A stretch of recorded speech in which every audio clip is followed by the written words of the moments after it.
ിലേക്ക് വിശദമായി അമിത്ഷായ്ക്കെതിരായ പരാമർശത്തിൽ കോൺഗ്രസ് നേതാവ് രാഹുൽ ഗാന്ധി ഇന്ന് കോടതിയിൽ ഹാജരാകും.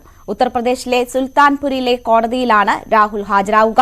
2018 കർണാടകയിൽ വെച്ച് അമിത്ഷായെ കൊലക്കേസ് പ്രതിയെന്ന് വിളിച്ചെന്ന് ആരോപിച്ചാണ് ബിജെപി നേതാവ് വിജയ് മിശ്ര കോടതിയെ സമീപിച്ചത്. രാഗേഷ് ഉണ്ട് വാർത്തയുടെ വിശദാംശങ്ങളുമായി. രാഗേഷ്, വലിയ രീതിയിൽ ചർച്ച ചെയ്ത കേസാണ്. ഇപ്പോൾ ഭാരത് ജോഡോ ന്യായ് യാത്രയ്ക്ക് അവധി നൽകിക്കൊണ്ടാണ് രാഹുൽ കോടതിയിൽ ഹാജരാകുന്നത്. എന്തൊക്കെയാണ് വിശദാംശങ്ങൾ?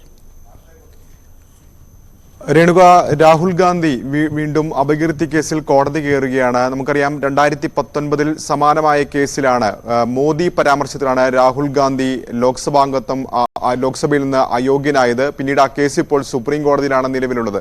സമാനമായൊരു കേസ് തന്നെയാണ് ഇപ്പോൾ രാഹുൽ ഗാന്ധിയെ വീണ്ടും കോടതി കയറ്റുന്നത്. ഇന്നേതായാലും സുൽത്താൻപൂരിലെ കോടതിയിലാണ് രാഹുൽ ഗാന്ധി ഹാജരാകുന്നത്. അതായത് 2018 ബംഗളൂരുവിൽ നടന്ന ഒരു വാർത്താ സമ്മേളനത്തിൽ അമിത്ഷായെ കൊലയാളി എന്ന് രാഹുൽ ഗാന്ധി വിളിച്ചു എന്ന് ചൂണ്ടിക്കാണിച്ചുകൊണ്ട് ബി.ജെ.പി. നേതാവായ യു.പിയിൽ നിന്നുള്ള ബി.ജെ.പി. നേതാവായ വിജയ് മിശ്രയാണ് ഈ കോടതിയെ സമീപിച്ചിരുന്നത്.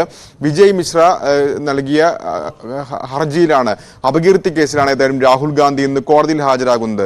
ഏതായാലും ബി.ജെ.പി. ഇതിന് രാഷ്ട്രീയമായി തന്നെയാണ് ഈ കേസ് നൽകിയിട്ടുള്ളതെന്ന് വ്യക്തമാണ്. ഇന്നലെ അഭിഭാഷകൻ തന്നെ വ്യക്തമാക്കിയത് 2 വർഷത്തിന് മുകളിൽ ശിക്ഷ ഉറപ്പാക്കാനുള്ള എല്ലാ തെളിവുകളും കൈവശമുണ്ട് എന്നാണ് വ്യക്തമാക്കിയത്. നേരത്തെ പൂർണേഷ് മോദിയാണ് രാഹുൽ ഗാന്ധിക്കെതിരെ കർണാടകത്തിലെ കോലാറിൽ നടത്തിയ പ്രസംഗത്തിന്റെ പേരിൽ കോടതിയെ സമീപിച്ചിരുന്നെങ്കിൽ ഇന്നിപ്പോൾ യു.പിയിൽ നിന്നുള്ള വിജയ് മിശ്രയാണ് കോടതിയെ സമീപിച്ചിരിക്കുന്നത്. ഏതായാലും രാഹുൽ ഗാന്ധി 10 മണിക്കും 11 മണിക്കും ഇടയിൽ സുൽത്താൻപൂരിലെ കോടതിയിൽ ഹാജരാകുമെന്നാണ് ഇപ്പോൾ അറിയിച്ചിട്ടുള്ളത്. കാരണം യു.പിയിലാണ് സുൽത്താൻപൂർ. രാഹുൽ ഗാന്ധിയും ഭാരത് ജോഡോ യാത്രയുമായി ഇപ്പോൾ അമേഠിയിലാണുള്ളത്. അമേഠിയിൽ ഇന്നലെയാണ് യാത്ര എത്തിയത്. ഇന്നും അമേഠിയിൽ തന്നെ യാത്ര തുടരും. ഏതായാലും ഇന്ന് കോടതിയിൽ ഹാജരാകുന്നത് കണക്കിലെടുത്തുകൊണ്ട് 2 മണിക്കാണ് യാത്ര നിശ്ചയിച്ചിരിക്കുന്നത്. 38ാം ദിവസമാണ് ഭാരത് ജോഡോ യാത്ര. ഏതായാലും യു.പിയിൽ യാത്ര പര്യടനം നടത്തുന്നതിനിടെയാണ് ഇപ്പോൾ രാഹുൽ ഗാന്ധി കോടതിയിൽ ഹാജരാകാൻ തീരുമാനിച്ചിരിക്കുന്നത്. ഏതായാലും കോടതിയിൽ ഹാജരാകുന്ന പശ്ചാത്തലത്തിൽ വിദഗ്ധരും അടക്കമുള്ളവരുമായി രാഹുൽ ഗാന്ധിയും ഒപ്പം തന്നെ കോൺഗ്രസ് നേതാക്കളും